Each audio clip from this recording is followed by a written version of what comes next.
June. Obedience. All things whatsoever that they command you, observe and do. Matthew 23:3. 1. We all have a natural inclination to command and a great aversion to obey, and yet it is certain that it is more to our advantage to obey than to command. It is for this reason that perfect souls have so great an affection for obedience and find in it all their delight. These are the words of St. Francis de Sales, and in fact this saint exercised himself much in this virtue, although he was a bishop and superior of so many houses.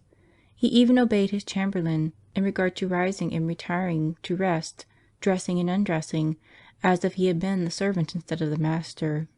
St. Teresa often said, "One of the greatest graces for which I feel bound to thank our Lord is that His Divine Majesty has given me a desire to be obedient, since in this virtue I experience the greatest consolation and content, as the one which our Lord enjoined upon us more than any other, and therefore I desire to possess it more than anything else in the world."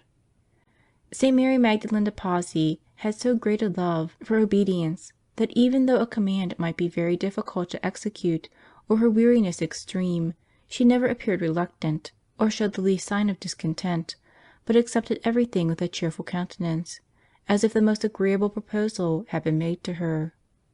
It even occurred to her to doubt of her own merit in obeying, on account of the great ease and delight which she experienced in it, but she did not content herself with submission to her superioress. Of her own accord she subjected herself also to her companions, and even to her inferiors.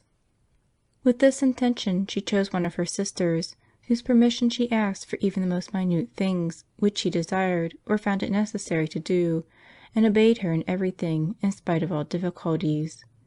If she could not have access to this particular sister, she would ask the permission of some other, and whoever was her companion in any employment, she always yielded precedence to her, and followed her plans and methods.